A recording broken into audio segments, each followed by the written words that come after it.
Hello everyone, I am Dr. Sweta Bharti, ABM College, Golmuri, Department of History, Jamshedpur. आज मैं semesters 5 के बच्चों के लिए CC12 का पेपर लेकर आई हूँ।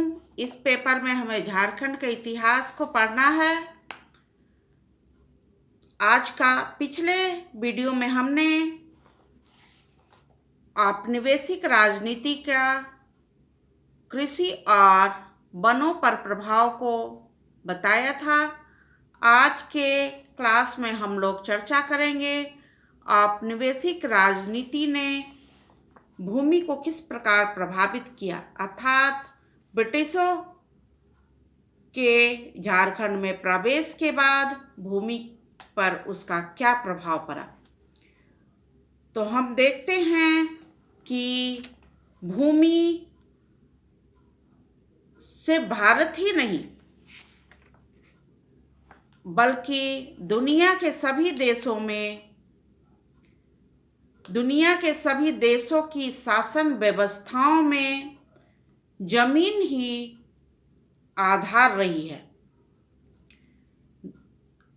किसी भी सत्ता और शासन व्यवस्था के कायम होने से लेकर उसके टिकने या मिटने तक की प्रक्रिया व्यक्ति एवं समाज के जमीन से जुड़े बनते बिगड़ते संबंधों से परिभाषित होती है।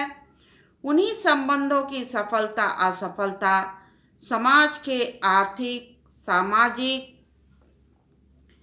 राजनीतिक और सांस्कृतिक विकास से लेकर विनाश की धारा के रूप में प्रकट होती है। इस लिहाज से झारखंड के संदर्भ में उक्त सवाल का जवाब तलाशने हेतु हमें इतिहास के पन्नों को पलटना होगा और हमें इस बात का आकलन करना होगा कि आदिवासी मूल के झारखंड क्षेत्र में जो एक जंगल बहुल क्षेत्र है, यहाँ पर इतने तमाम संपदा, खनिज संपदा, वन और भूमि के बावजूद गरीबी एवं पिछड़ेपन की शुरुआत कहाँ से हुई। तो हम उस इतिहास के प्रश्न को तलाशने पर पाते हैं कि झारखंड में गरीबी और पिछड़ेपन की शुरुआत जमीन की स्थायी बंदोबस्ती से आरंभ हुई। अंग्रेजी हुकूमत ने इसी कानून को अपनी लूट खसोट और सत्ता का हथियार बनाया था,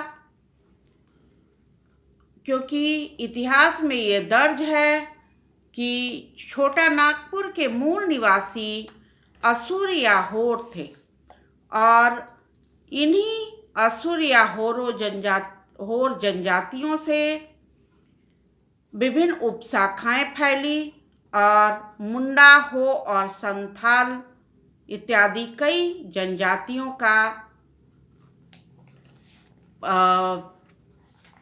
ये विभाजित हुई और कई जनजातियां उपजातियों में विभाजित होने लगी। इस जनजातियों ने जंगल को काटकर खेती की जमीन बनाई और गांव बसाया। वह परिवार और उसके वंशज ही गांव के मालिक कहलाए। होर और कुड़क जनजाति के गांव बसाने वाले प्रथम परिवार और उसके वंशजों को मुंडारी, खूट कट्टीदार या भुइयरदार और उनके गांवों को खूंट कट्टी या भुइहरी गांव कहा गया। उन आदिवासियों के राज्य और समाज में कोई राजा नहीं होते थे, इसलिए वे ही भूमि के असली मालिक और वही खुद को शासक सिद्ध करते थे। वही उस भूमि के असली मालिक होते थे। वे किसी को मालगुजारी नहीं देते थे। उनके राजतंत्र में मानकी और परहा राजा होते थे जिनका निर्वाचन होता था, किंतु योग्य पुत्र होने पर उत्तराधिकार के रूप में उसे मानकी या परहा राजा बना दिया जाता था। इस तरह वहाँ जनजातियों की राज व्यवस्था थी और उसी से वहाँ काम चलता था। पर प्राचीन एवं मध्यकाल में जनजातियों के लिए भूमि की कोई कमी नहीं थी। जंगल काटकर वे भूमि आबाद करते थे और जो सामूहिक रूप से उनकी होती थी।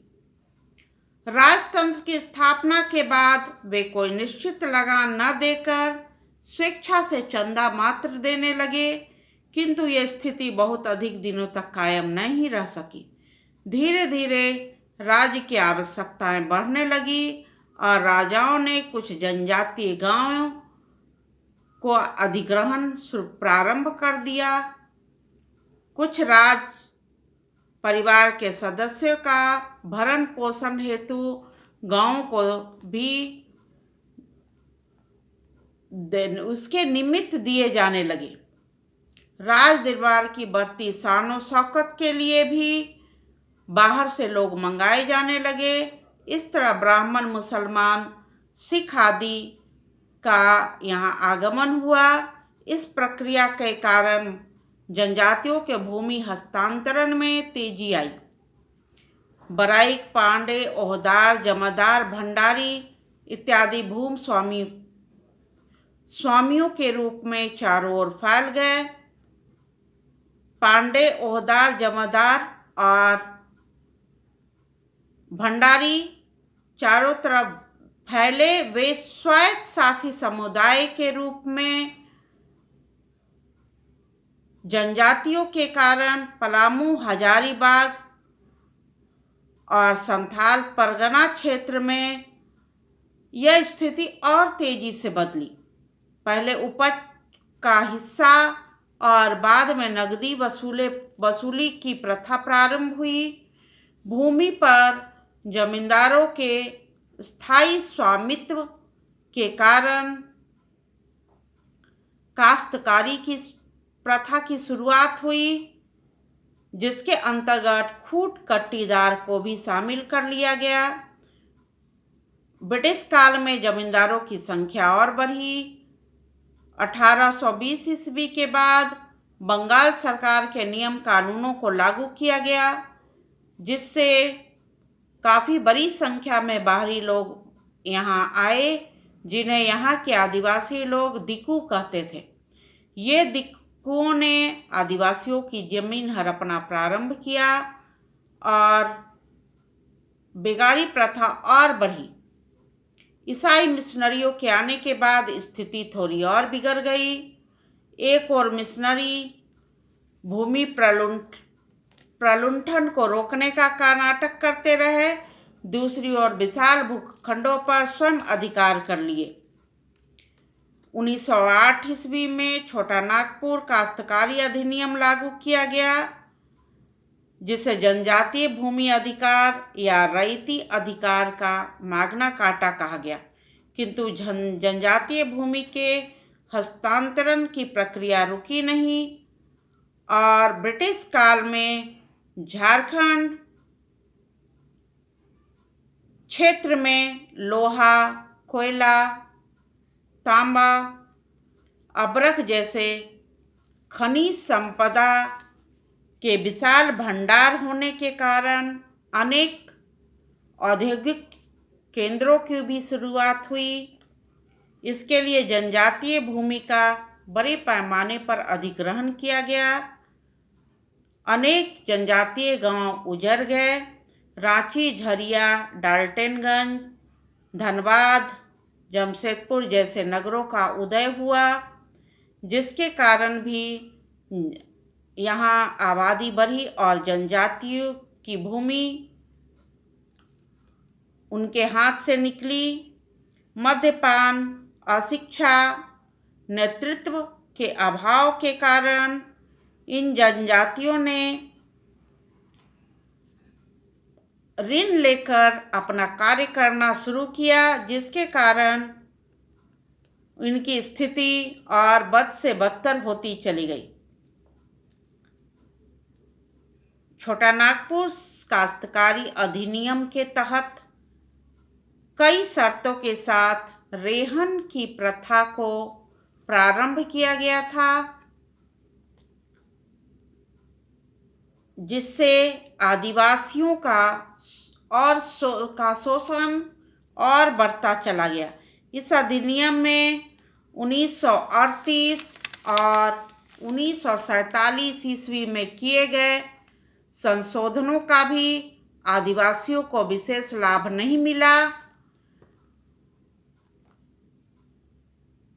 इस अधिनियम की खामियों का लाभ उठाते हुए आदिवासियों को उनकी भूमि से वंचित होना पड़ा और जो लोग थे इस दुष्कृत्य में लालची सरकारी कर्मचारी ने इसका भरपूर फायदा उठाया। रेहन तथा ऋण की बिक्री में इसे तब्दील किया जाता रहा। वन विभाग के नियम कानूनों के कारण भी आदिवासी ठगे जाते रहे। इससे आपसी संघर्ष और तनाव की स्थिति बनती चली गई। जनजातियों और गैर जनजातियों के बीच हड़पी गई भूमि को लेकर संघर्ष होने लगे। राजनीतिक कारण से भी इस मतभेद को बढ़ावा मिला। झारखंड आंदोलन का पूरा इतिहास इन्हीं हथियार से लैस ब्रिटिश साम्राज्यवादी ब्रिटिश हुकूमत को देश से बाहर करने के लिए तथा अपनी सांस्कृतिक चेतना को जगाने के लिए आदिवासी द्वारा अनेक संघर्षों का ऐलान किया गया। अतः जमीन से जुड़ी समस्या की सही पहचान, समाधान और खासकर आदिवासी संस्कृति, अस्मिता और सुरक्षा की गारंटी के साथ विकास की नई यात्रा के लिए झारखंड की जमीन के इतिहास को आदिवासी जीवन दृष्टि के जरिए अब हम देखते हैं तो हम पाते हैं कि ब्रिटिश काल में अनेक आंदोलन जो हुए वे मूल रूप से जमीन से ही जुड़े हुए थे, चाहे वे सरदार आंदोलन हो, बिरसा आंदोलन हो, ताना भगत आंदोलन हो या भूमि से संबंधित और कोई अन्य आंदोलन। ये सभी कृषक आंदोलन आर्थिक असंतोष और भूमि के विवाद के कारण ही उत्पन्न हुए थे, किंतु ब्रिटिश सरकार द्वारा इन्हें बलपूर्वक दबा दिया गया और जनजातीय भूमि हस्तांतरण की समस्या यथावत बनी रही। धन्यवाद।